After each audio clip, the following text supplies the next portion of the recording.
Endgame has like one of the coolest cinematic moments ever, and that's the like on your right and left. On your left. Wow. Fake fan. Fake fan.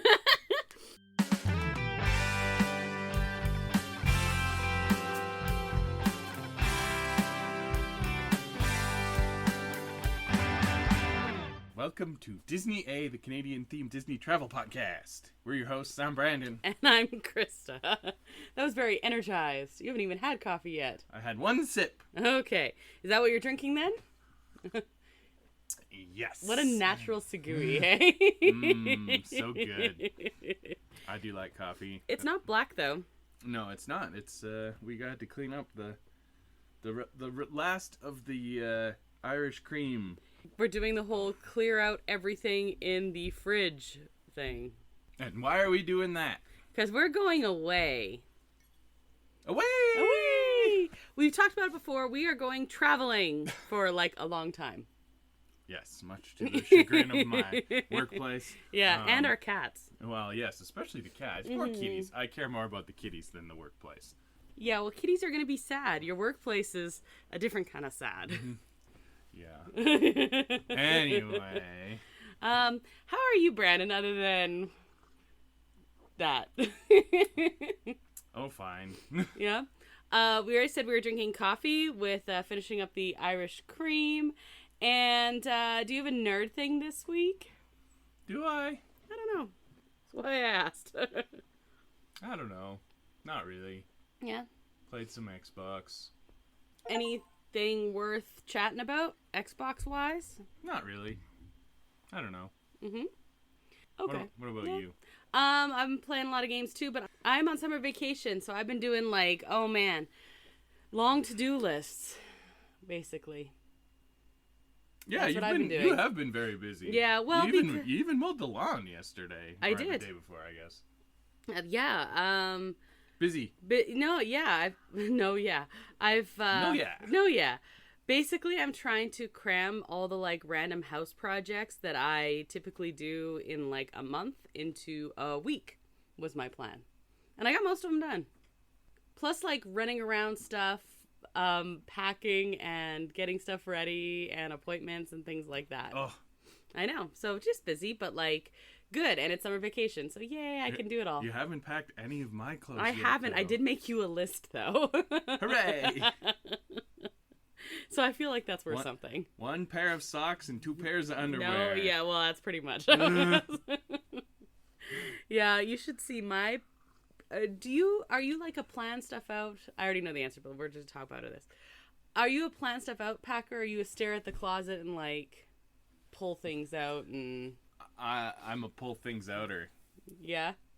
I am a planner. Yeah, well, it's probably better. That's probably why I end up packing more. Yeah. Because, like, I want to have options. I don't know what I want to wear on the day. But, like, I still bring plenty of stuff, but I make sure I bring, enough stuff to give options, but not extra stuff. And all my stuff goes with each other, and if you hear random noises, that's our cat freaking out.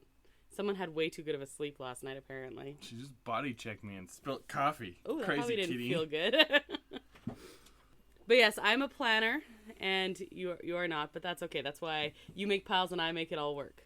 Yeah, well, hopefully we plan out a little better, because you're in Europe for so long. Yeah. With not much packing, you can't really go too crazy, so. Exactly.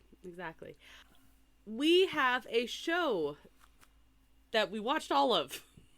All of it. I think we should probably talk about it as like the first half of the main topic and go into Sure. We can We can kind of just dump our thoughts on it, kind of like how Disney dumped it onto Disney Plus. Ah, nice. Yes, that's and true. No one seems to really care about spoilers, so Okay, so consider this your only spoiler warning since it doesn't matter.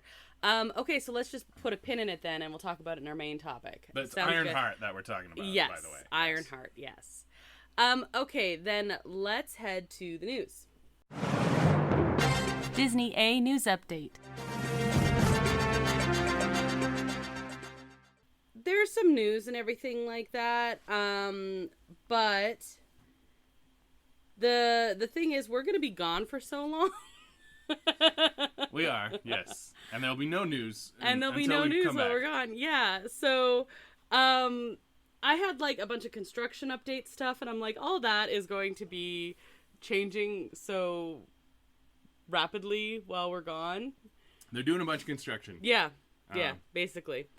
Matterhorn's going to open soon, though, you Yeah, said. yeah. So it originally wasn't on the calendar at all, and now it's on the calendar for like 3 weeks, 2 weeks from now or something like that. Yeah, a couple weeks. That's good. It's been down for a while. Yeah. And they have Big Thunder is going to go down in the future, but we don't know when, but it'll be soon. So it's good they're getting one up and going. That basically the only real takeaway from there is yeah, keep your eye on the calendar because that's the best information you can, or the only way to get information sometimes. But like also understand that it's entirely subject to change. Yeah, they don't have to know when the renovation project's going to be done, even though the calendar's out 2 months. They don't have to know 2 months ahead of time. Yeah, exactly. It's their like best guess. They can make any changes they want.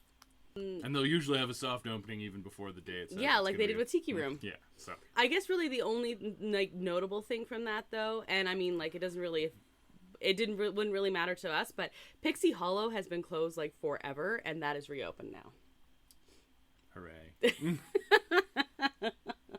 So I guess that was just really the only notable thing. Did they add a roller coaster while it was closed? I don't think they did. Then I don't care. Hey, actually, that would be a really cool roller coaster though. Yeah, Pixie Flying, Yeah, exactly. It could be a kiddie coaster, I guess. Sure, like a family one. I mean, and it then, wouldn't fit there, but like, yes, I get what you're saying. Yeah, and then have like, oh, now you're a pixie, and then you gotta like fly around and stuff. Tinkerbell Dusty, kind of like the How to Train Your Dragon roller coaster at Epic Universe is like a family coaster where they make a contraption to make you feel like you're flying in a dragon. Is the in-universe reason that it exists. Yeah, so do that for Pixie Hollow. I don't think it would fit there. No. And then just other construction, you can tell that they are making they are moving forward on all their plans. They're digging. There's a whole bunch of piles of dirt, basically. They're whooping and hollering is what. Yeah, and downtown Disney is busy with construction as well. Yes, that's right. That's right. They're sticking on fancy stickers onto the ESPN building. Yeah, basically. It looks a lot better though. It does. We did talk about that before, but it's making a lot of progress. There's a lot of progress now. It's and much more significant. They're putting some retail stuff in there. Is what's gonna go on. So much better than a big brick empty eyesore sitting there empty, right? Yep, they're making a bunch of progress there, and then Earl of Sandwich is moving right along, and basically they went from like no progress to like a ton of progress across the board. Which is how those retail locations go. Mm-hmm. You do everything below ground, and then the above ground stuff that actually looks like something goes really quick. Well, yeah, they always say as soon as you start going vertical, it's like snap your fingers and you're done, basically. Unless you blow a water main and destroy all your electrical. Oh, yeah. Yeah. You have any experience with that one?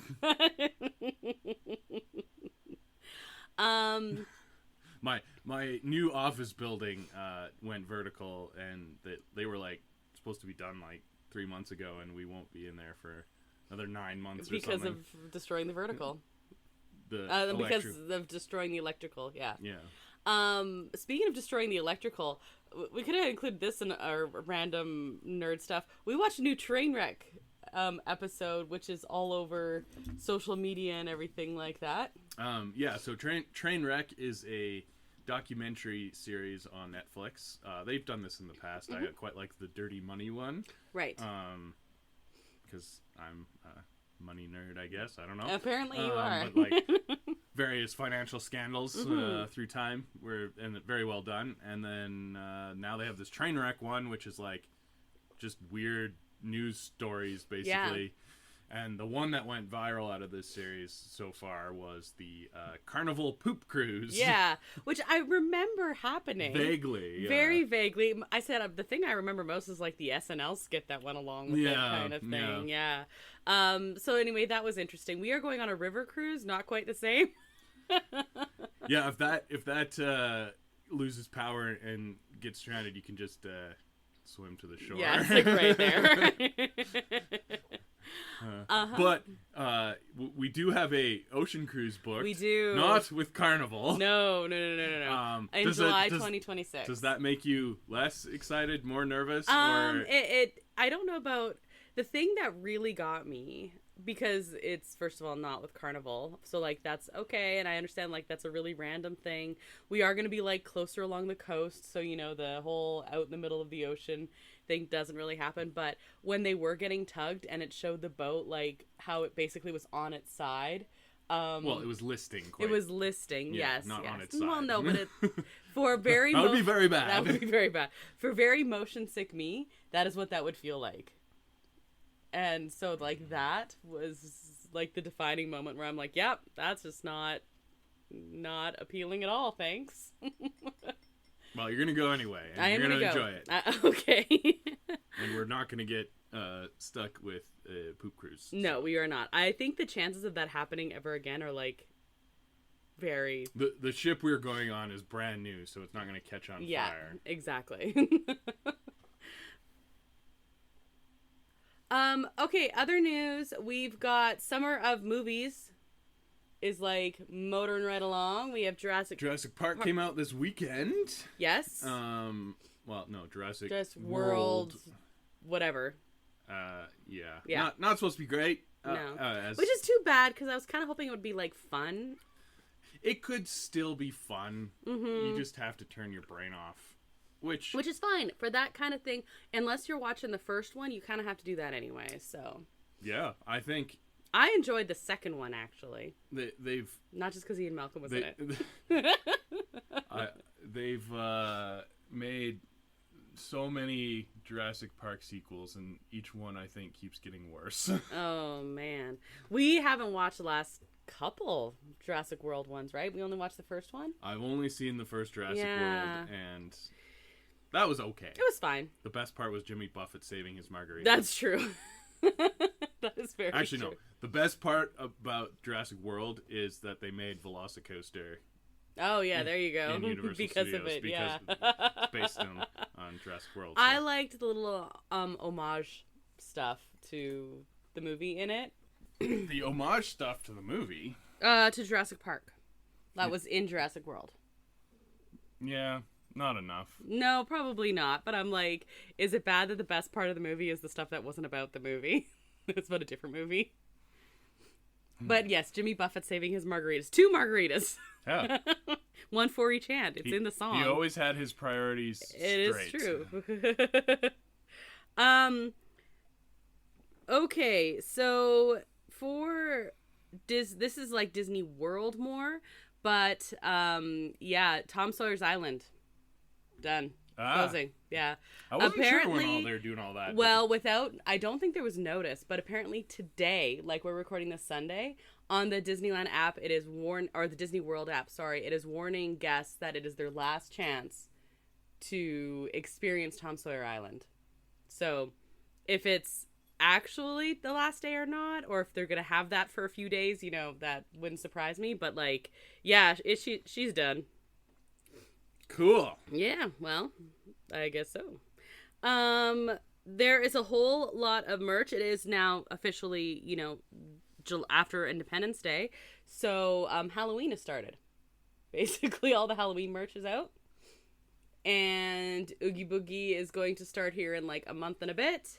So, yeah, Halloween merch is out. There's Haunted Mansion stuff. There's Nightmare Before Christmas stuff.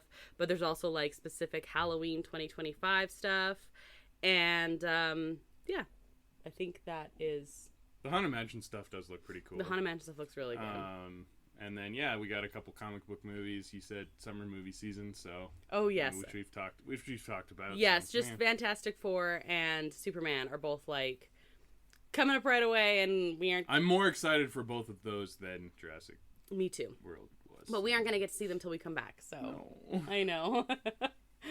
You're gonna... At least it'll be okay to avoid spoilers, because you won't be on your phone very much, or internet, or anything like that. True. Mm-hmm. And I will make a point, like, we come home on a Wednesday or something like that, and so I'll make a point to see Fantastic Four that weekend. Yes. Yeah. And I'll be really busy working the rest of the time, but... Yeah. We come home and then we go to a play that weekend, so we can squeeze in a movie. Well, no, we come home and I work for 47 hours. In and 2 then days. and then we go to a play. Yes, I meant that weekend to go to the play. Yeah. So we can easily, well, I don't know about easily, but we can definitely make sure we get Fantastic Four in there. Superman, though, we might have to wait for, because... Yeah, and that's fine. I'm not too worried about that. Between the two of them. I am excited to see it. It looks like, yeah, I'm optimistic. But I can wait. I don't know. You can't really spoil me. Superman's gonna fight Lex Luthor. Yeah. That's... Lois Lane will be involved. Yeah. The end. Probably gonna fly. Probably do some flying, yeah. Mm-hmm. There's a super dog in it. There is a super dog. I think that's basically the plot of Superman. And Nathan Fillion has a bowl cut. We already know that. Oh, yes.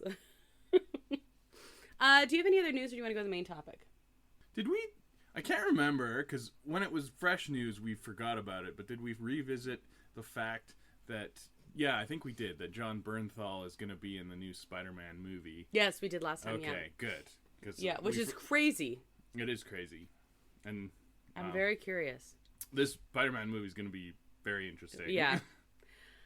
Yeah. But then I'm like, oh, that might be a nice way to segue, but like, yeah, that's a crazy combination there, but I also thought it would be a crazy combination that they were trying to do with Ironheart. That's what I was thinking. That's why I brought it up again, because, yes, Ironheart went a path that I didn't think would work at all. Okay, well, let's talk about that then. What's in the bag? It's not a head, it's just content. Oh. Yeah. Disney A grab bag. Speaking of crazy combinations that we didn't think was gonna work, Ironheart. They, like you said, they dumped this, okay? So they did... So, yeah, let's kind of set the stage. Okay. Ironheart, Riri Williams was a character in Black Panther Wakanda Forever. Yes. Years ago. Kind of like her backdoor pilot. They Yeah. used it, and they were going to have this show. They shot them back to back. Think Yeah. about how long ago Black Panther Wakanda Forever came out. Yeah, that's crazy. And this was shot at the same time. Yeah. And is just coming out now. Whoopsie. Yeah, no kidding. It's tough when you're having an interconnected universe to delay something that long and still have it come out.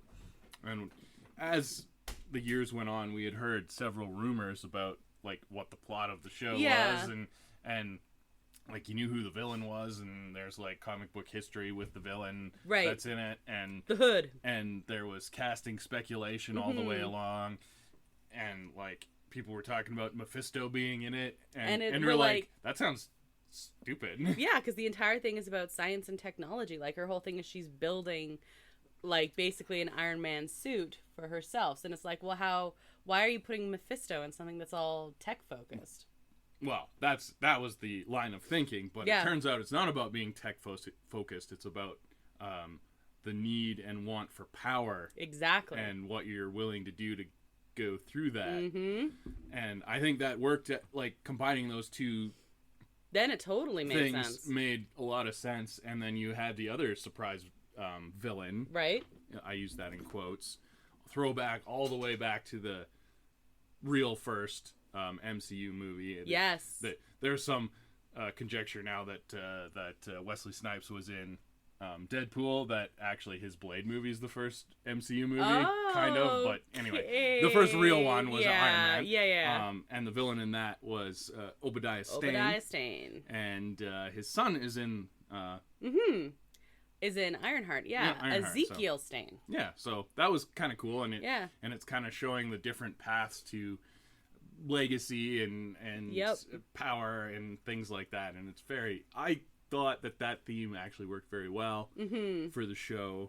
So we did not make it a secret that this was like, we were kind of thinking this was a very forgettable show. They're like, they're gonna dump it, we'll watch it, whatever. What do you think now? Not my favorite, but I think it actually did what it needed to do. I don't think the main character of Riri was like my favorite protagonist in the world. She's kind of annoying. The surrounding characters were actually really good. They were great. Like all of her friends. Yeah. Literally every single one of her friends. Her love interest, her mom. Her mom is like a great mom. She's like cares about her without being overbearing, and like is protective without, I don't know. Yeah. She like, understands that she's like a strong, independent woman that needs to figure out her own stuff, but is still worried about her, and like great like mom one character. of the best mom portrayals. Yeah. And like, you know what she really gives me vibes of, speaking from the MCU? She's very Aunt May-ish. Yeah, but Aunt May like was less mom-like, and part of her whole thing is like trying to figure out how to do this thing that she didn't sign up to do. And like she's what Aunt May aspired to be. I think that's a good way to say it. Yeah. Mm-hmm. So, but yeah, all the supporting characters and like Aldrich Heinrich, or however you say his name, from Han Solo fame. Man, he did a great job. Hopefully he gets out of movie jail, because like somehow that whole kind of disaster of the Solo film kind of blew back on him. Even that had nothing bad. to do with him, really. He did fine in that movie. Like that's a tough thing to step into Harrison Ford's shoes. No kidding.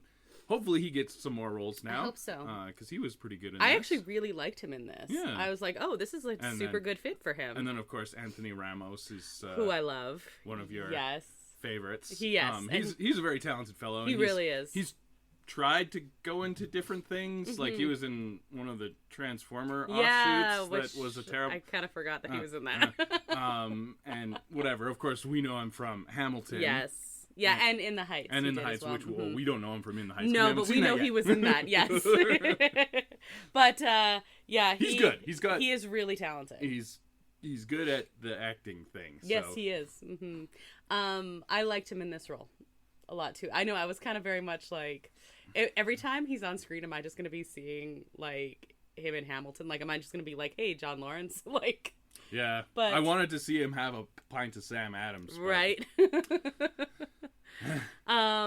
There were a couple like jokes we made while we were watching it, but for the most part, he did a really good job with that.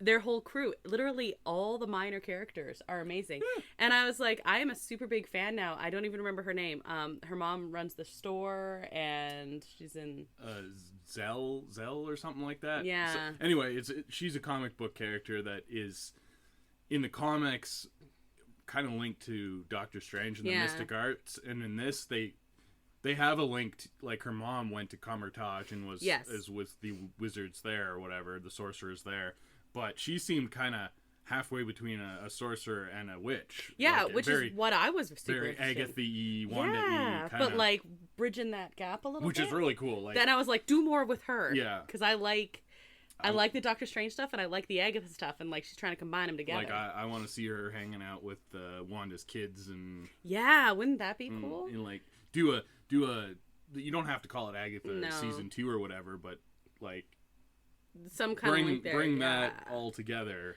Yeah, well, Agatha's trying to help him go find his brother. Maybe they just wander into Chicago and like exactly. Yeah, so there is room for that, and I really really liked her role and things like that. And that's what I'm saying, like the minor characters were amazing. The whole crew, like that Riri ends up working with and everything, they're great. The heist crew, they're pretty good. Like I liked the acting, I think, was a little uneven maybe, but like a heist crew is always just fun, and it's like I had fun watching them. Film shorthand, it's like this is the brawlers and this is the tech people, and like it was super cliche that way, and they were very much caricatures of themselves. But you're right, some of them are better actors than others. Yeah, but it was like fun to watch them. Yeah, I could have used one more episode of them being like a cohesive crew where they felt more family-like, because they went from like, oh, we're coworkers to like, oh, we're family, and how could you kill our friends or whatever. Like a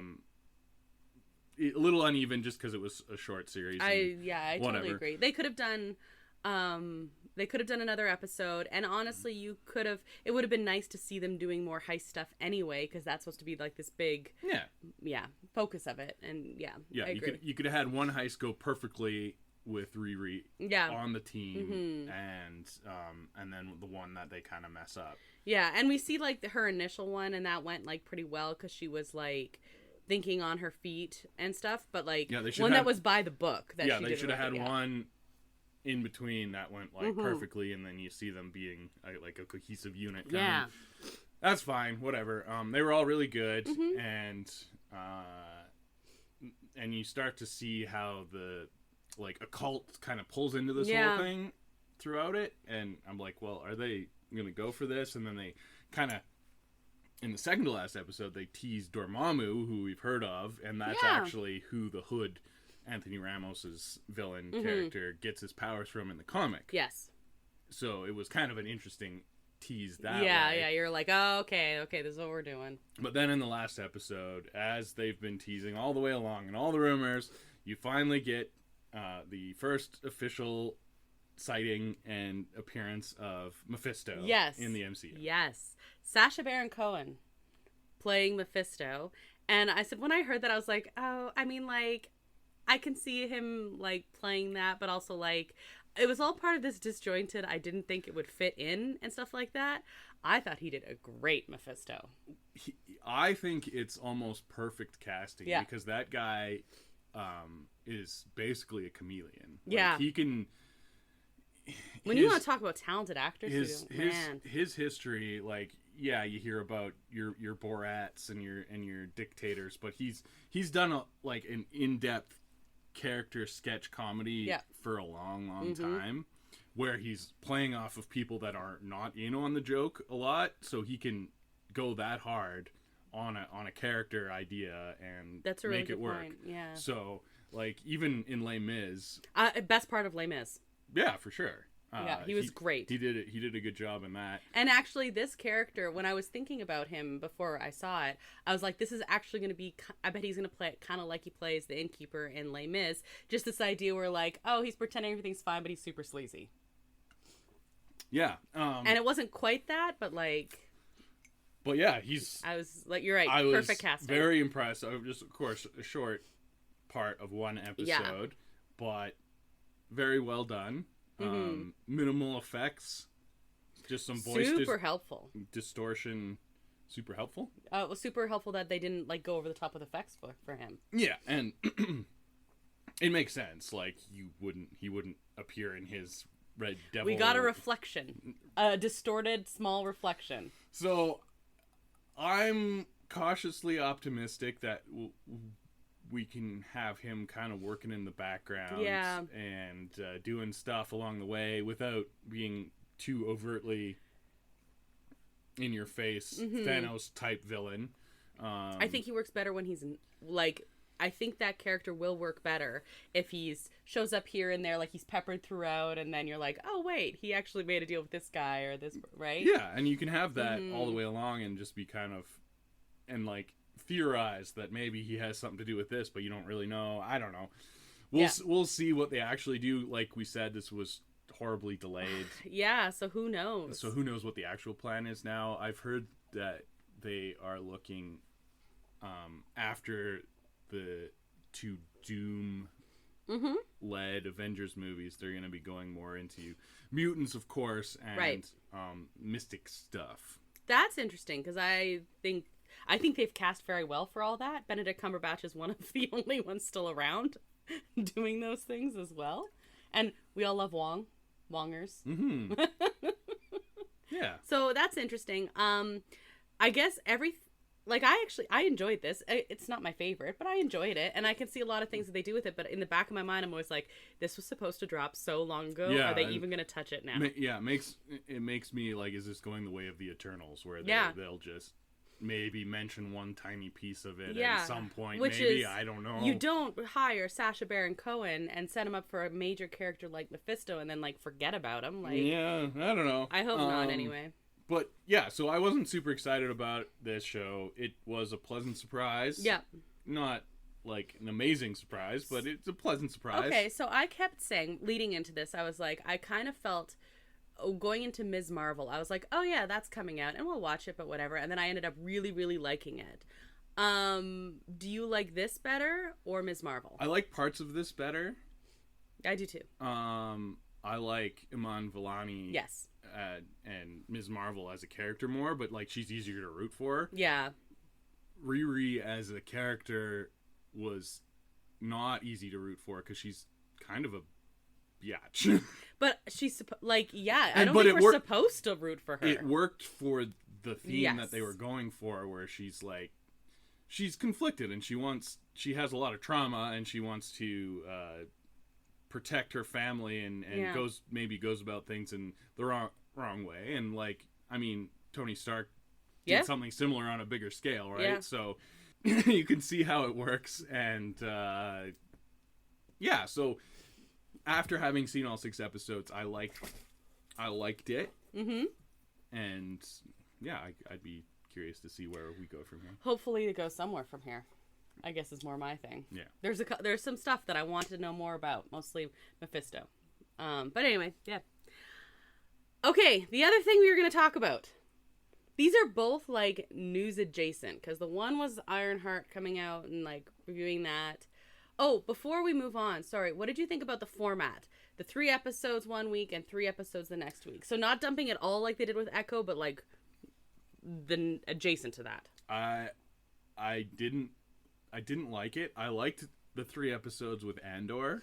Mm-hmm. Because those were basically a movie. Yeah. There was no reason that these 3 episodes, like the 3 episodes were grouped together other than just they wanted to get it over with in 2 weeks. Yeah. And this one had a big problem because there was like mega spoilers. Yeah. In both batches, like Ezekiel Stain being in the first batch and Mephisto in the second batch. Mm-hmm. And if you didn't sit down at 7 p.m., 10 p.m. Eastern, 7 p.m. our time, or whatever the actual release time was, and watch them all straight back to back, you're gonna get spoiled. Yeah. If you read anything on the internet, like it was online almost immediately. Which is, I mean, yeah, spoilers always come out for Marvel stuff and everything else, but like this was insane. It was in your face, and I think it was because most people weren't excited about the show, and so who cares? So they were like, oh, this is the exciting piece of this show. Let's talk about it. Yeah, but which is annoying, but it is annoying. And those 2 parts, they were like, I want to see what they do with those 2 parts later, right? So I if they were gonna dump it, I wish they would have done 2, 2, and 2 instead. It is, and these it wasn't a short weren't short episodes. They were all an hour. Yeah, like a full hour. Mm-hmm. So yeah, investing 3 hours on a Tuesday night is not in most people's repertoire. I can tell you, it's not in mine. Right. Yeah. So I didn't love it. Yeah. I think if you're gonna do these dumps, maybe do it on a Friday. Yeah, that'd be okay. Then you have the weekend. Then you have the weekend, and then the spoiler machine can churn out slowly over the weekend, right. and then by the time the weekend's done, then Monday morning you have your trades articles and stuff like that going. That would be better. Yeah. I didn't love this format. I get that they are like playing with it, but it felt like it was being dumped and no one cared. And yeah, I don't think anyone can be surprised when that's what reviews and ratings and stuff like that are going to be like now too. And now this is probably the last Disney Plus show that was under the old regime where they were that's true. charged with pumping out stuff. Mm-hmm. We still have Vision Quest or whatever they're going to call that show under development. That's going to come out sometime, maybe next year. I don't know. No one knows. No one knows. That one is more purposeful and will have probably a better release. They're still experimenting with how it works, and I think we'll have like one Disney Plus Marvel show a year. Yeah, I think so. And probably one Marvel and maybe one Star Wars. Yeah, and like maybe some special presentations sprinkled in there. We're supposed to get a Punisher one. Yes, that would. I'm very interested in that, especially leading into Spider-Man now. Yeah. Mm-hmm. Maybe it leads into Spider-Man. That's maybe what I'm wondering. Out of Spider-Man. Yeah, I don't know. Who knows? But I actually wouldn't mind that so much, as opposed to trying to dump a show and then thinking, anyway, yeah. It was better than I expected. How about that? Yeah, and the bigger reveals were kind of surprising because the other thing with these Disney Plus shows now, they want to make them feel more optional, which is fine, but these are too big. Yeah, I don't know how they're going to be optional. I guess you can just reintroduce them in a movie. I guess. Oh, and there is an after credit scene. They haven't had a lot in the shows lately. That's true. Mm-hmm. So, okay. Other news item. The New York Times came out with a list of the 100 best movies of the 21st century. Of the 21st century. So the last 25 years. Everything after the year 2000. Exactly. 2000 onwards, they came with a list of and we're not going to go through the whole list, obviously, but do you remember what number 1 was they decided? I do. Well, how about so what they did is they kind of pulled the whole world. You could go in and fill out your ballot, which we didn't hear about until after. Until it was done, yeah. But you can still do it. You can create your thing, and we're gonna talk about what we chose. Yes. And then we'll post our cute little the screenshots of our list because it prints out a nice little screenshot. Oh, does for you. it? Oh, that's nice. Yeah, okay. when you fill it out. Okay, cool. And I guess this is news to you, but yeah, I just made a list. Makes a nice little screenshot here. Yeah, okay. See. No, yours is nice. Yeah. That is a nice list. It's just on the website, and like you don't have to be a New York Times subscriber to do it or whatever. Perfect. And people filled out their ballot, and then they compiled the ballot and made a top 100 list. Yes. For this time period, which is interesting because if you do an all-time list, there's stuff from like the 40s and 50s that like the vast majority of the population would be like, I've never heard of this in my life and I'll never watch it. Yeah. And yeah, there's probably some merit to their artistic integrity and stuff of these older movies and things like that. But I don't know. This is more geared towards maybe millennials that kind of came of age in this time period and spend a lot of time watching movies. I talked to some millennial co-workers and they're like, oh yeah, that actually sounds really cool. And then we started talking about movies. Oh, did you really? Yeah. That's really cool. It gets the juices flowing. I love that. That's kind of why it went viral. Yeah. Because it's kind of like a second golden age of movies. Like the 90s did go hard. 90s went hard. And this is exempt from that. But yeah, I don't know. It's an interesting time period. So they compiled this list and we can go through the Reader's Choice Top 10. So this is like the compilation to give you an idea of what kind of movies we're working with. So number 10 was The Social Network, the Facebook movie. Yeah. It was fine, but I wouldn't say it's in the top 10. But okay, keep going. Yeah. And then we have our highest animated. Yep. At number 9 was Spirited Away. From Studio Ghibli. We are not anime fans. No. I will watch this one, though, I think. I haven't seen it. I do think this is supposed to be the best one. Yeah. The only one I've seen that I really liked was Kiki's Delivery Service. And that was many years ago. I haven't seen any of them, but I have heard a lot of good things about I've heard a lot of Spirited Away, so maybe we'll watch it one day. So, yeah. Then we have Get Out. Oh, so good. Which is... Yeah, the 8 seems a little high, but it's a good movie. Good movie. Eternal Sunshine of the Spotless Mind, which I have not seen. I haven't seen it either. And I'm always like, I should watch that because that movie is now over 20 years old. So yeah, for the last over 20 years, I've been saying, we should watch that. Yeah. Number 6 is No Country for Old Men. Really good. Which is my favorite Coen Brothers movie. I'm not mad at that. Is it's very a good one. Very good, yeah. Moonlight, which was very good. That was very good. Yeah. I think that's the first time I saw Mahershala Ali. It was my first time, acting his butt off. He might have been in a background role in something that I've seen, but I just remember watching that and being like, what the heck? Yeah. Yeah. Mm-hmm. And then we have a foreign film from 2001 that I literally never heard of. Okay. In the Mood for Love. Oh, okay. Yeah, okay. All right. I don't know that. Yeah. There Will Be Blood. Oh, okay. Yes, I haven't seen this one, but Daniel Day-Lewis got a bunch of awards for it. I know what that one is, at least. I think this is maybe his best role in this time period. He had a few major Oscar bait type movies, and people love them some Daniel Day-Lewis. That's true. Interesting. Mulholland Drive at number 2.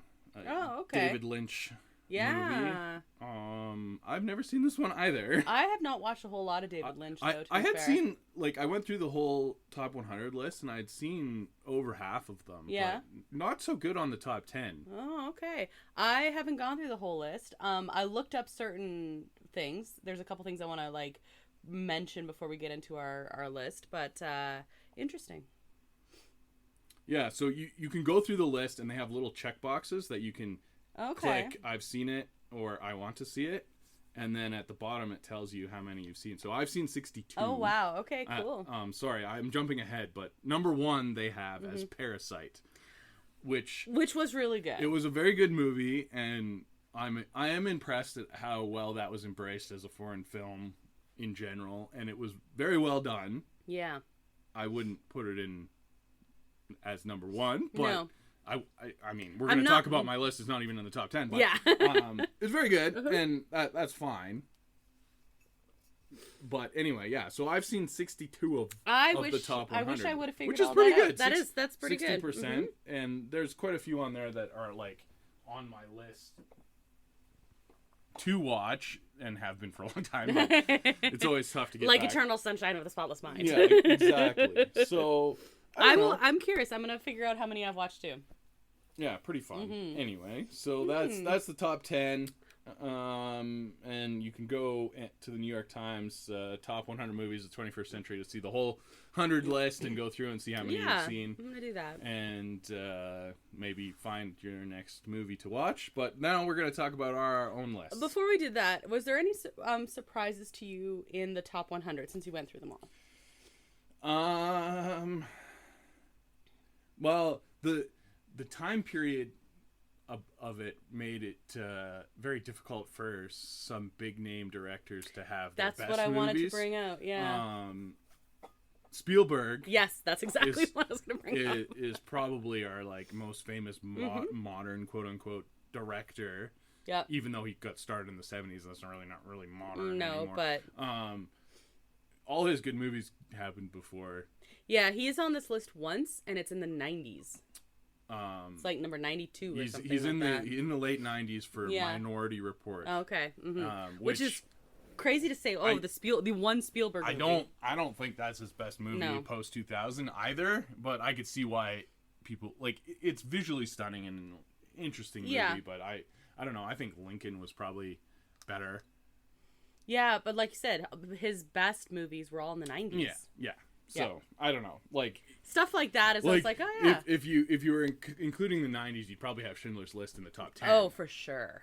Yeah, it might be in the top 5. Honestly, that's an amazing Jurassic movie. Park would be high up there as well. So absolutely. there you go. Yeah. Anyway, okay. And then Tarantino, kind of the same problem though. He had more better movies. Yes. I was impressed at how high the audience rated Kill Bill. Yes.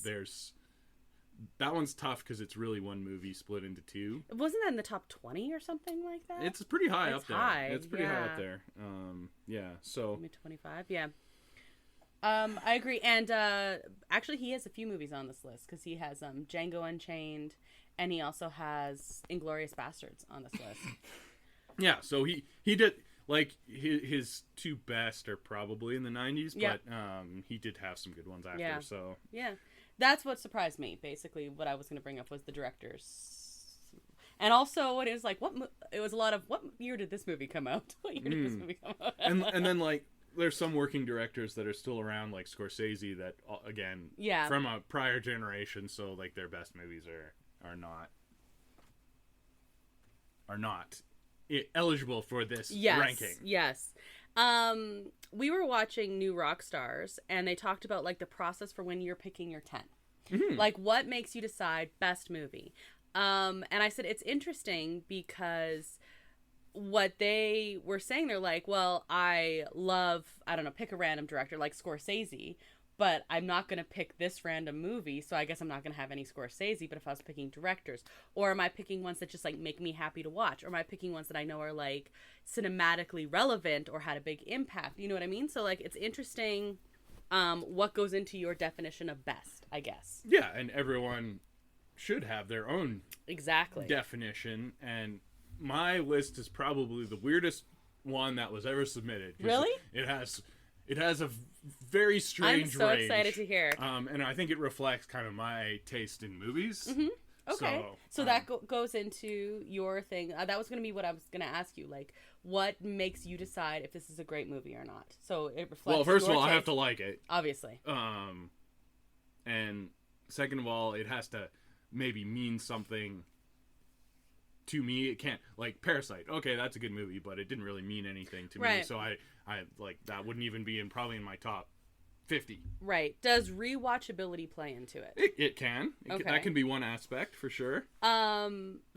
So the example I gave was there was this movie we watched in one of our Oscar runs. It was L'Amour, right? Amour, not L'Amour. Amour, and I was like, this was an amazing, amazing movie, and I never, ever, ever want to watch again, and I don't want to recommend it to anyone. Why don't we go through our list and we can kind of talk about how we picked each movie. And now this is in no particular order. No, this is important. It wasn't a top 10 list. It was just the top 10 of yours. So you don't know which one was 10 and which one was 1, but and then maybe you can talk about what might be 11. Okay. Fair enough. Okay. Do you want to do all 10 or do you want to back and forth? Yeah, you do your list first and we can talk about it. Okay. So my list is You don't have a nice pretty No, graphic. I don't, but I will make one. Okay. Yes. My list, and again in no particular order. Avengers Infinity War. Okay. WALL-E. So, Avengers Infinity War, MCU movie. Do you have any other MCU movies on your list? No. Okay, so this is my representing MCU. I went through the same thought process to try and because that of that time period, like the MCU started in earnest in 2008. Mm-hmm. And so there's been 36 many MCU movies. So many. And I've spent more time in theaters watching MCU movies than anything else over that time period. Yeah. And so I figured it was probably maybe I should pick the best one of those or the most important one of those to put on this list. I know some people did put Endgame. A lot of people you were talking about watching new rock stars do this. I was surprised a lot of them put Endgame. And I know that Endgame has one of the coolest cinematic moments ever, and that's the on your right and left. On your left. Wow. Fake fan. On your left. And that was just the portal scene is very cool. Immediately followed by the girl power team up, which is hurt. It hurt. But anyway. But Infinity War was watching that movie in theaters was an experience that I will always remember. Yeah, in a different way, but I think the plot and flow of Infinity War works a lot better. I think so too. Anyway. Okay, so that's on my list. Then I have WALL-E. Okay, a Pixar film. Do you have any other Pixar films? This is my only Pixar film. Okay, so did you do the same thought process? Kind of. I was thinking, because I was trying to think, okay, what movies really matter to me? And then when I was thinking, well, I have to include an MCU, I have to include a Pixar. Well, and not if there was one that came out to me. And I wanted some animation representation. Absolutely. I'm a massive fan of animated movies. And then when I was thinking about it, I was like, wait, WALL-E is absolutely amazing. And then every time I watch it, I'm like, this is one of the best movies, animated or not. So as soon as we mentioned that one, it came on my list for sure. I have watched this so many times and I love it every time. Yeah, because you teach it in film I do. studies, I teach it in film studies often. Yeah. Then this one came up during discussion. I had totally forgotten to include on my list, and I actually kicked out another one to put it on my list. Cabin in the Woods. Yes. Okay. Do you have any other horror films on your list? This is my only horror film. Okay. So you can kind of see this is a horror film. Yeah. But also satirical. Yeah, which I really like.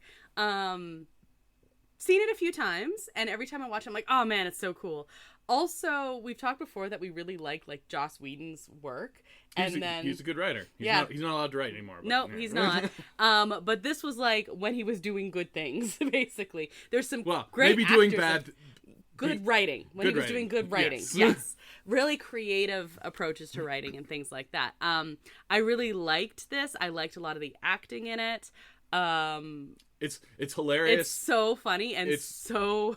There's shocking. legitimate horror there is in it, but it's also hilarious and it just I don't know, it's great. It works perfectly. I wanted to put that on my list, but I couldn't find room. Yeah, that's fair.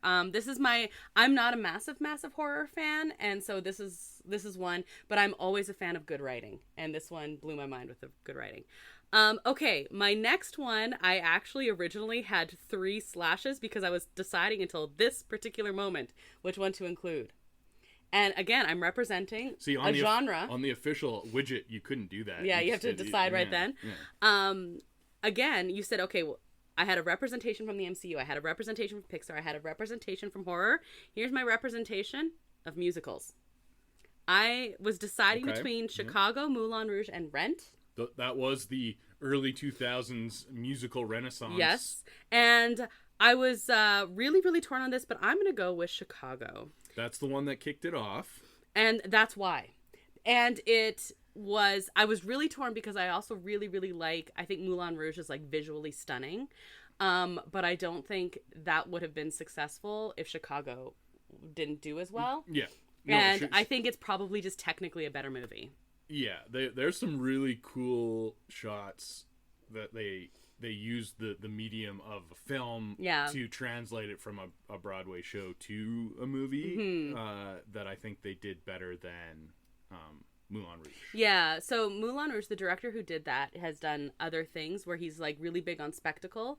And while I really enjoy that, I think he just relies on I'm going to make it a spectacle and not necessarily do it like use film as storytelling, and I think Chicago does more.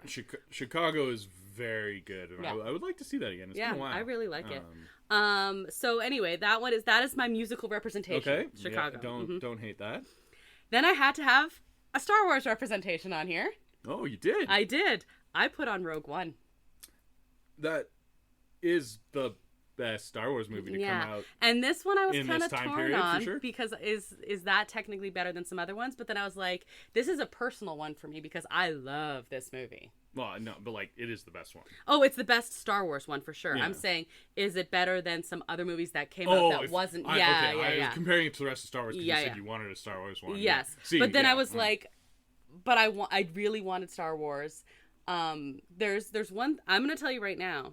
There is no animated Disney movie on my list. Yeah. There almost was.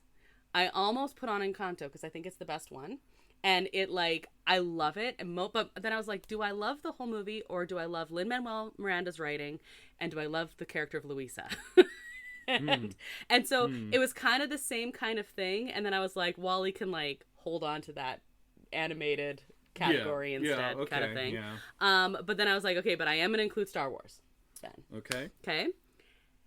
And the thing that I was actually picking between is going to come later because I do have another animated movie that's not Disney on this list.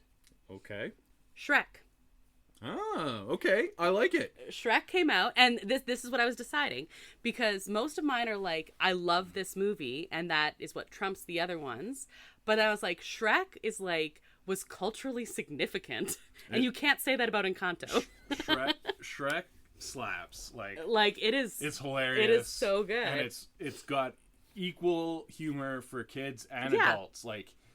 And it works. So that's what kicked Encanto off my list. Yeah, okay. Was Shrek because I was like, I had to go because I love them both, but one was more important. So that's kind of was my deciding factor there. Okay. But yes, Shrek came out, and then I looked up. I was like, oh yeah, no, that was early 2000s. That's okay. Yeah. I included Everything Everywhere All at Once. Now, this one I really, really liked, and I thought it was so, so cool. This is the one that is least emotionally significant to me personally, even though I really, really enjoyed it. It was just, this is my representation of, really out there movies that I really enjoyed, but, I know are, really, really good. Mm-hmm. That's my representation of that. It's not Oscar bait, but it's this is my award-winning representation. Yeah, I don't think they sat down and wrote that film and made it to be Oscar bait. It turned out that it was. Yeah. But that's kind of my representation of this. Yeah, okay. This is the artistic avant-garde representation. Yeah. Okay. Another artistic movie that should have won an Oscar. Oh, you know what? This, I guess, is kind of horror, too. Pan's Labyrinth. Kind of, yes. Yeah. Man, it's gonna be interesting comparing our lists. Okay. Do we have some similars? We share a few brain cells. Okay. Pan's Labyrinth though is amazing. I've recently watched this. I taught it this year because I had a group of senior film study students. If I hadn't recently seen it, I probably would have forgotten it. But man, the whole time I'm just this is stunning. This is amazing. This is so good. Yeah. And so upsetting. Guillermo has come into more prominence in the English-speaking film world, and he won the Oscar for Shape of Water, the fish effing film. Yeah, which I liked that movie, but it was nowhere near his best. Pan's Labyrinth's way better, and The Devil's Backbone is the second best. Devil's Backbone might even be better. It might be. It might be. It's Pan's Labyrinth so good. is an easier sell, but yeah, I don't know. That he's very, very good, and I really hope he eventually gets to make his Lovecraft movie. Yeah, that'd be cool. I wanna see that really, really badly. I get that. That'd be cool. Yeah. If there was ever a director to do it. And well, his next film is Frankenstein. I'm so excited for that one. I'm so excited for that. He's a great director. So I guess you could also call this my foreign language film because it is technically foreign language. Yeah, which isn't why I picked it, but okay. Then I have Jojo Rabbit. Oh. Yeah. Okay. Yeah, this is another one I teach every year. So there might be some recency bias on this, not that it came out, but just I've seen them so recently. So, and that was part of my list. I was cognizant of time periods. Okay. Because you have kind of like your early to mid 2000s and then like the 2010s and then like recent. So I tried to... You tried to spread it out a little bit? I tried to. Oh, that was smart. I don't know. You can tell I kind of tried to do genres, but all mine are like... Yeah. But the first time I watched that, it boggled my mind. It was speaking of great writing, you can also tell a lot of my favorites like blur genres, which I really like. Probably because that's usually a sign of really good writing, honestly. No, Jojo Rabbit is so good. Very, very good. So good. I think that might be Taika Waititi's best I think movie. so. Yeah. I think so.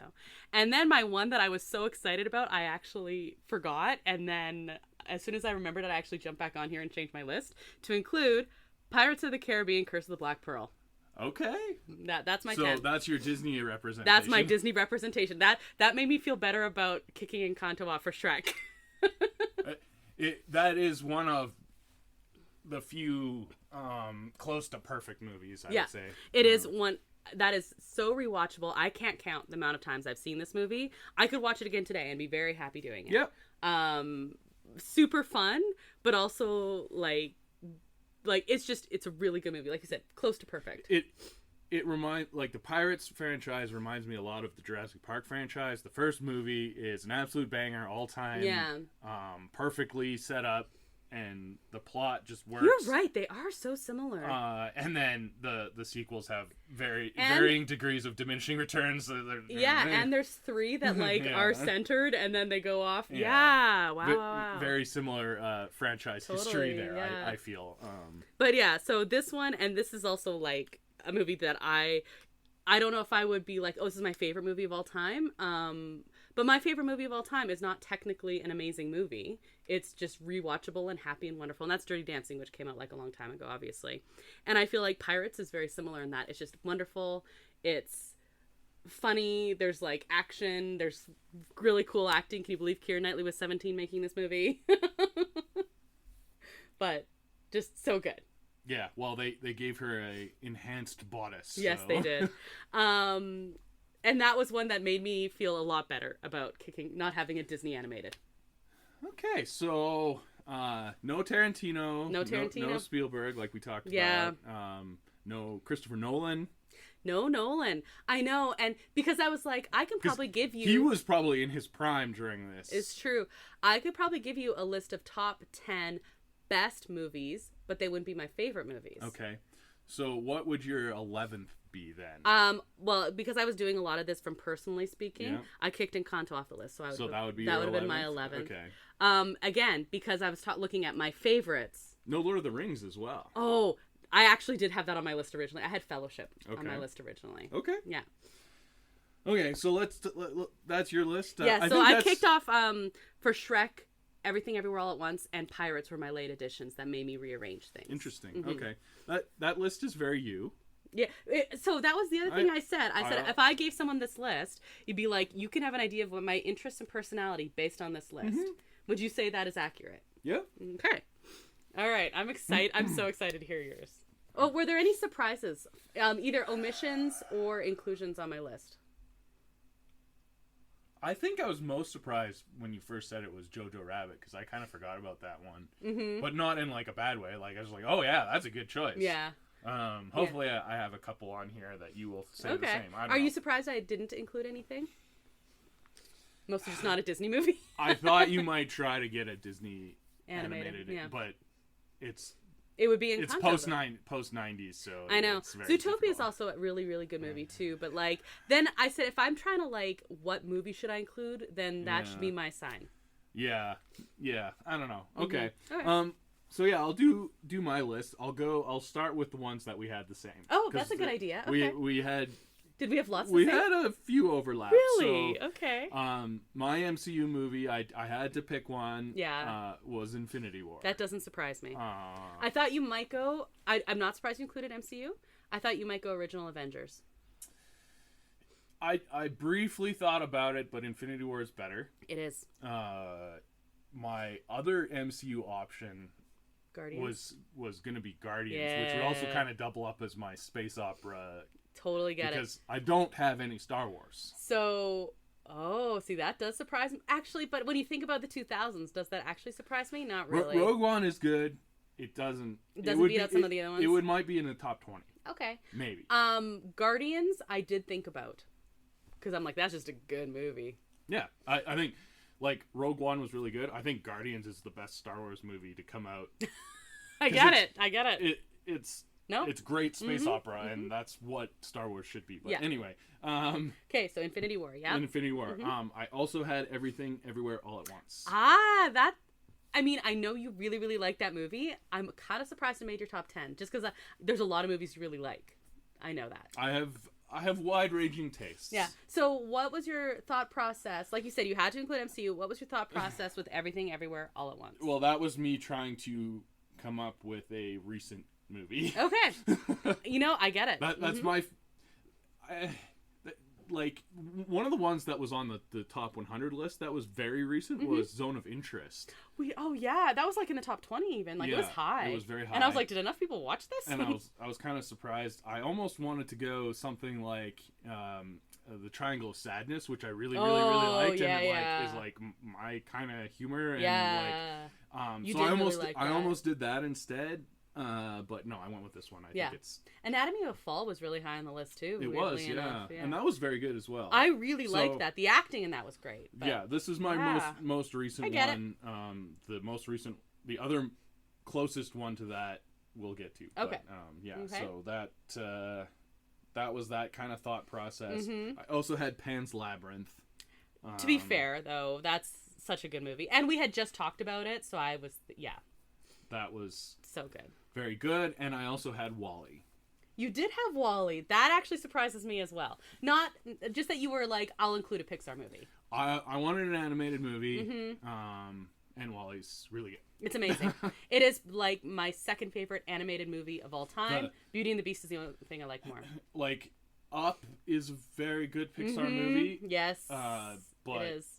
Like, the first 10 minutes and the rest of the movie aren't really congruent. Yeah, you're picking it because of Doug.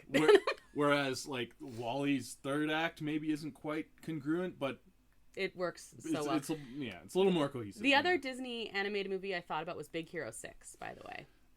Yeah, it's good. It wouldn't be in my top. No. I do love it, though. Yeah. Anyway, WALL-E, I think it's okay. It's gorgeous. It's beautiful. And the fact that you can get people to go, oh, to a little... box robot. That says one word. Yeah. WALL-E. Yeah, that's kind of wild to me. Yeah, it's amazing. Okay, I don't know what order I'm gonna do this in. But yeah, those were the same. So 1, 2, 3, 4. 4 overlaps. 4 out of 10. That actually surprises me. That's higher than I expected. And then I guess we almost had one more overlap. We've already talked about Lord of the Rings. Yes. I kicked something off to put it in there because I was like, no. You gotta. And I was... Whereas I kicked off Lord of the Rings. Which one did you include? The reason I was struggling with it so much is because, like, it's kind of a package deal, and, like, how do you pick one? I was choosing between Fellowship and Return of the King. Of course. Much like when the Oscar time came around, they waited until the last one to give it any awards, and then Return of the King kind of swept. But I went with Fellowship, because it kind of sets up the whole thing, and it's probably the easiest one to watch on a standalone basis. Yeah. Anyway. I kicked Fellowship off. Yeah. Do you want to tell me what you kicked off to put Fellowship on? You'll get there? Okay. Okay. I'll tell you it's my 11th. Okay. So, It is? Okay, perfect. Yeah. Like, literally, it was like that or that. Oh, okay. See, whereas I had a few messing with. Okay. I did... So, Pan's Labyrinth, kind of horror, but not really. I did put on Midsommar.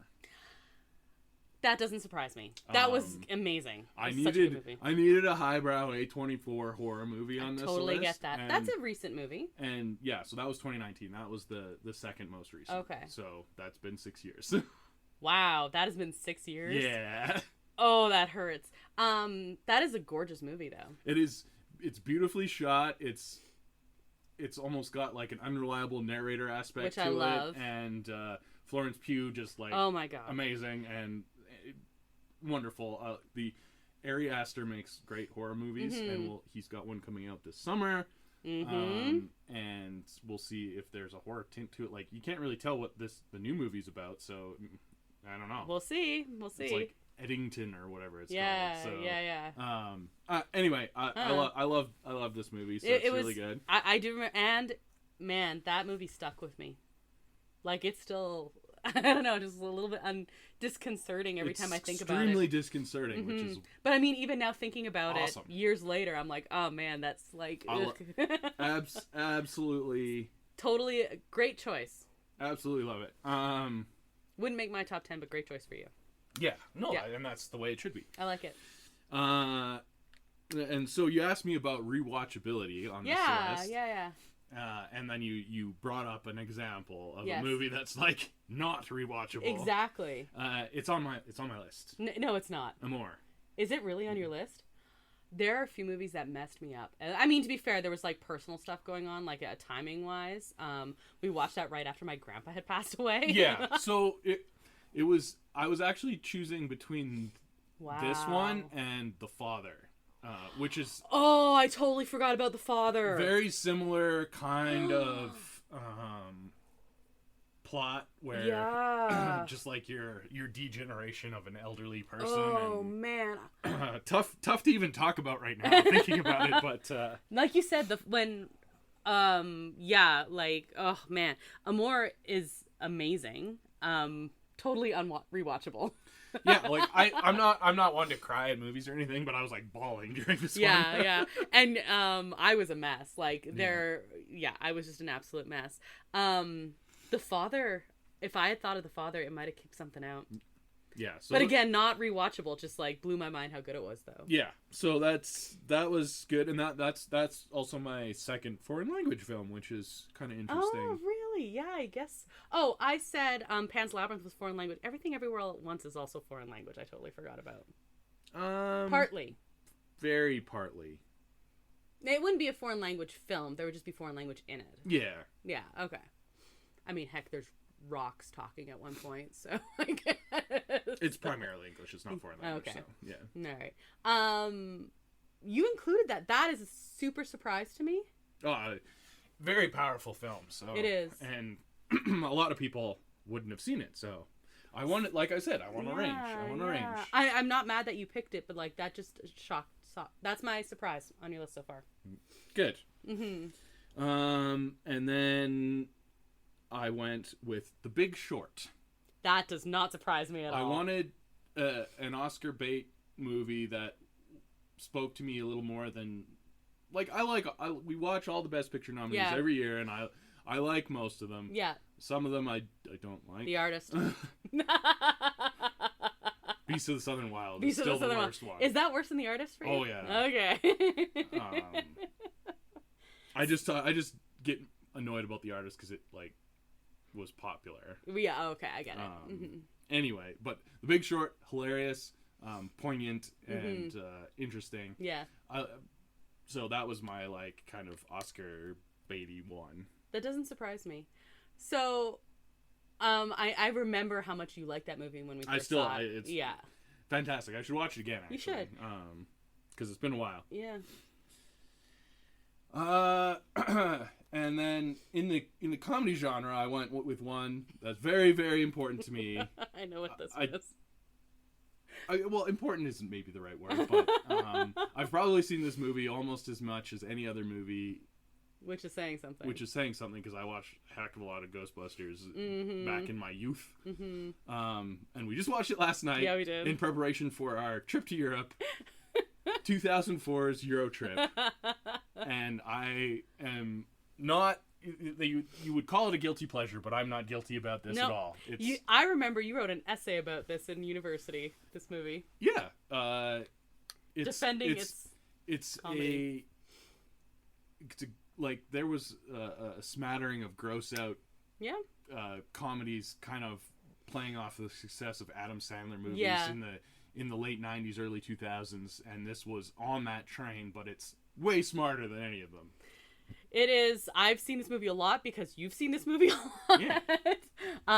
It's funny, honestly. Like, there's stuff did not age well. All right. No, sure. I mean, any comedy from that era, there's gonna be like your gay jokes and stuff like where that there's that like harassment where I'm like, oh, that's actually terrifying. Yeah. But like Michelle Trachtenberg is amazing. When else do you have Matt Damon in like full punk outfit singing and screaming? even the misguided youth of Gen Z recognize Scotty Doesn't Know as the greatest in-universe written song for a movie ever. You know what? I swear I have students who know that song and have no idea where it's from. No idea. Yeah. So yeah, no, I love Eurotrip, and it had like this was the first one I put on the list. I'm glad that you were like, I need a comedy on here. I actually technically have 3 comedies on here. Yeah, because that was my 9th movie that we've gone through on the list, and this one probably will surprise you as well. It's kind of pulling from some historic. Really? Little Miss Sunshine. Oh, that was good. I needed a prototypical like Fox Searchlight indie film type of thing, and I was like, I don't know, Lady Bird was pretty good. But Lady Bird was really good. Not really speaking to me and my experience, so I don't know. Whereas Lady Bird really, like, I really liked the movie. Yeah. Little Miss Sunshine was great. Steve Carell was awesome. Alan Arkin was so freaking good. Yeah, absolutely. I mean, he's done so many things, but I'm like, when I think about him, I think of him in Little Miss Sunshine. Yeah. We should watch the movie again, actually. So good. Anyway, so yeah, that's my 10. Okay, tell me, kind of varied. You said 3 comedies, so you had Little Miss Sunshine, you have Eurotrip. What was your other comedy? The Big Short. I classify as a comedy. Yeah. Like, that's 100% a comedy. There's definitely comedic stuff in it. I always think it's like I don't know, maybe it's because it was an Oscar movie, but yeah, it's not a drama, so I guess that makes sense. Oh, it's definitely a comedy. It's it's a dark comedy. Yeah, I guess that's it. I'm like, technically, I laughed aloud a lot in Cabin in the Woods. Yeah, that's a horror comedy. Yeah, it's a horror comedy, which is a genre. Absolutely. Not a very successful genre, but it's a genre. Yeah, basically, you have Cabin in the Woods. That's the success in there. Ghostbusters would be considered a horror comedy. And that's the. What was your 11th? So my 11th, and I had it on this list originally, and because I was trying to pick a Christopher Nolan film. Okay. And I was.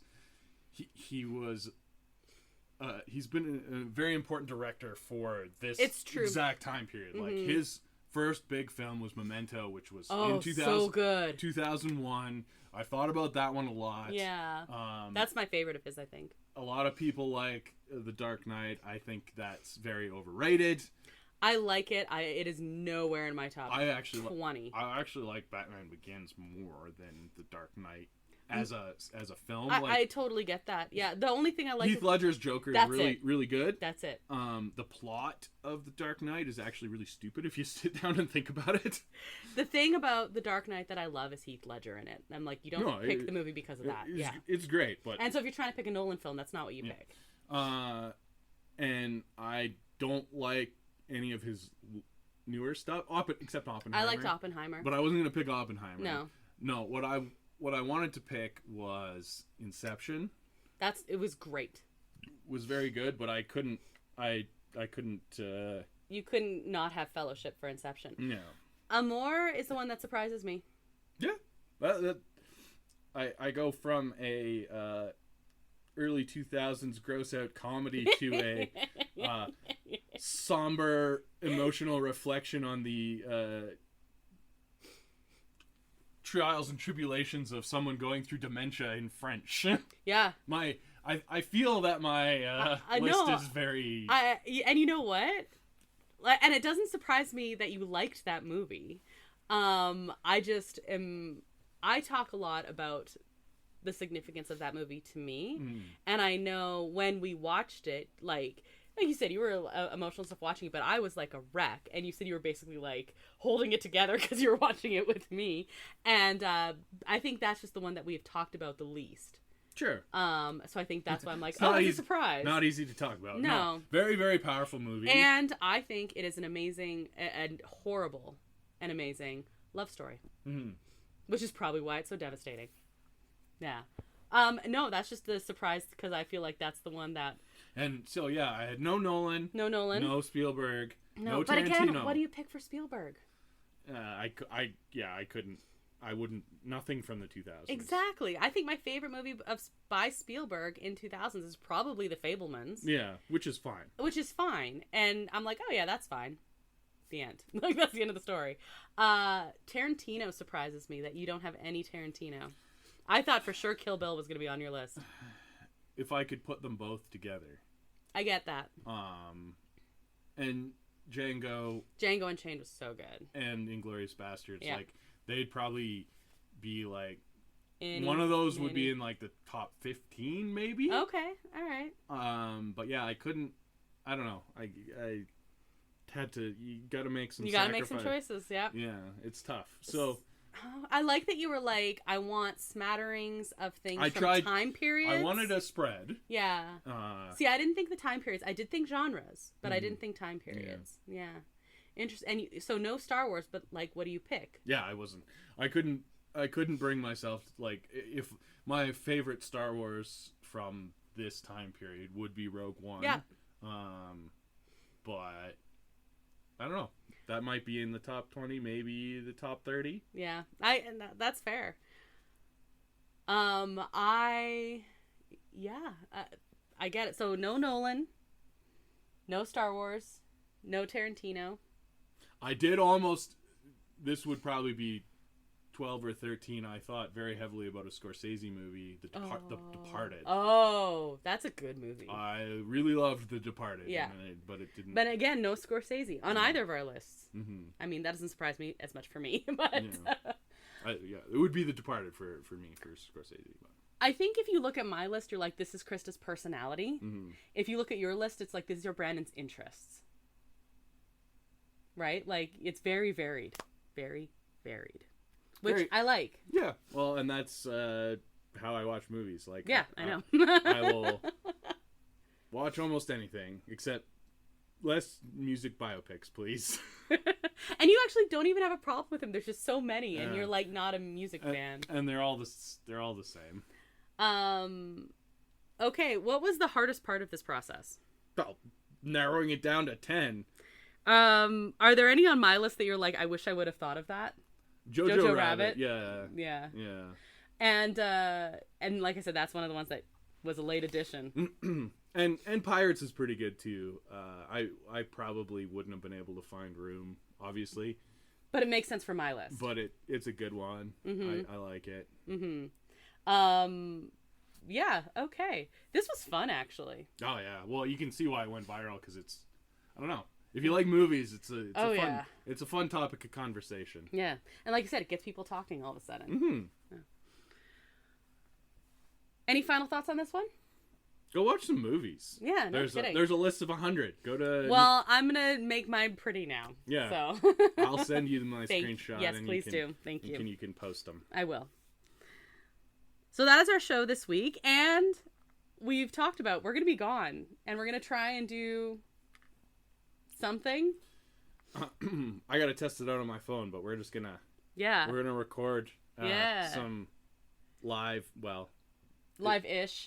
just no editing, no music, nope. Just stuff from like our cruise cabin or Yeah. hotel rooms, Hotel room and etc., and see how that goes. And I don't know. We'll try it. We're gonna see how it works. Some light summer listening as we travel through Europe. Woohoo. Nowhere near Berlin. We're not going to Bratislava. No. What we did before, though. Yeah. But you're right. Nowhere near Berlin. Also, please follow us on Instagram because we'll be posting pictures and stories and things like that. So definitely be checking that out. So that's our show this week. Thank you, El Mule, who's responsible for the custom theme song you heard at the top of the show. Also, he has a brand new single out, so you should probably go listen to it. You can find a link to his work at our website, disneya.wixsite.com/podcast, where you can also find a link to our social media accounts and our email. Oh! Stop. Speaking of social media accounts and podcasts and new things. Oh! I know what you're going to say. Yeah. I'm going to bring it up.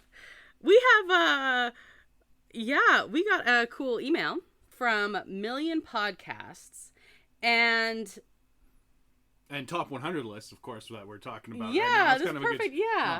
We made it onto 2 lists for the top 100. They compile top, kind of like your Billboard Hot 100, but for podcasts. Yeah.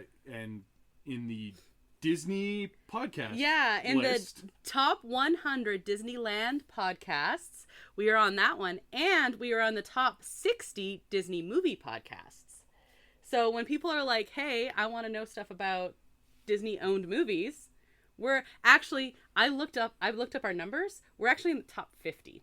Nice. But the list is top 60, but we're in the top 50 of it. So. Okay, well, those are rookie numbers. You got to pump those up. That movie didn't make our list either. No, but like The Big Short and Wolf of Wall Street were that's I was I feel what you're doing there. Yeah. Yeah. So anyway, high five.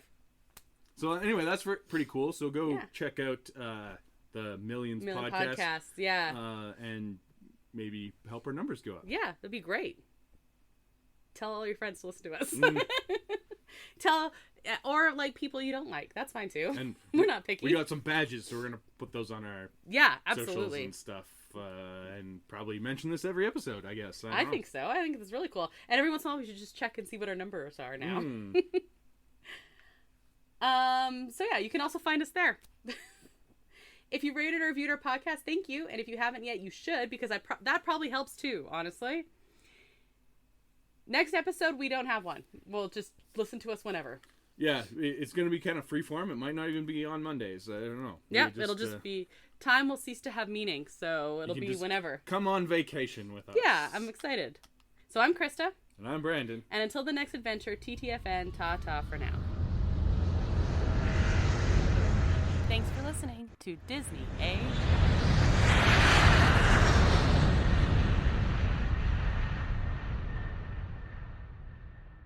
Wow. Wow. Fake fan.